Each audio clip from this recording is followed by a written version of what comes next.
Hi, my name is Jo and I'm a student of philosophy and a psychic medium.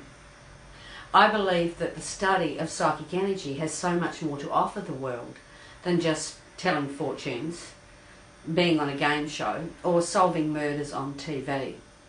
In fact, I think it may hold some answers to the philosophical question of the mind-body connection. I also believe it may help us to understand why each of us is so unique in our personality, in our thoughts, and to our external reactions to the world, and also give us an insight into the evolution of the human brain. In my quest to find a scientific or logical answer to psychic phenomenon, I decided to study philosophy. Now, most people see this study as discussions of moral or ethical behaviour. However, there is a branch of philosophy that deals with the mind and body connection. How do they work together? How is a body that seems to follow the mechanical laws of cause and effect have a mind that can't be explained in chemical, logical, or physical processes? Let's put it this way. If a surgeon were to operate on any human being regardless of race, they would know that they would find the heart, the liver, the kidneys, muscles, blood vessels in the same place. We all have the same basic design. Physically, we can certainly have different chemical reactions to foods. Some of us are taller, faster, smarter, and we can have different coloured hair, eyes and skin. These physical differences, according to science, result from the genetic material that's inherited from our parents and also from environmental influences. If we send electrical energy through the wire of a machine, we can predict the same result each time. We know that blood is pumped throughout the body from the heart, that if we pierce the skin, it bleeds, and that we all can experience pain.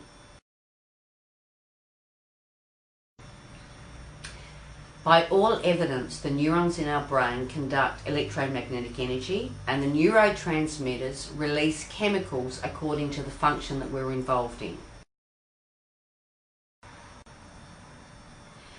However, what cannot be explained is why, if we have the same design, the same wires and neurons in our brain, we have different reactions in our emotions, thoughts, imagination and intelligence. Logically, a machine's design, no matter how complicated, will always give you the same result. But what's thinking? Emotions, hope, fear, joy, hallucinations, or psychic ability? How is it that the same event can be seen by two people and yet you get a different interpretation of that identical event? If something is and nothing else, let's say a horse, why might one person see this wondrous animal and another person be terribly afraid of it? Why is it that one person would see a block of wood as a block of wood and yet another see the possibilities as a sculpture? How is it that we can conceive of something that we have never touched, tasted, seen, felt or experienced? Something that comes purely out of our imagination. Because our bodies have a design, it's been assumed that our brains do too. That the trillions of neurons within our brain are the same as everyone else's, and that within those trillions of neurons encompass every possible experience that any human being could ever have. Let's have a look at an example. If a pin pierces the skin, there's damage to the body, and a nerve sends a message to the brain that says damage, simultaneously creates an ouch effect by sending that message back to the source of the pain, which then makes us withdraw from the source of the pain. But why is it then that one person will experience that differently from another? If there was a neuron in the brain that was specific to that pain neuron, you would expect that results would be the same with every different person, and yet they're not. How could it be that a person who's lost a limb still experience the pain of that limb even after it's been amputated? They call this the phantom limb syndrome. What is it in our minds that is this something else that can't be explained? So here's the hypothesis. What if the patterns of the neurons in our brains are not the same as everyone else's? That we're all completely unique.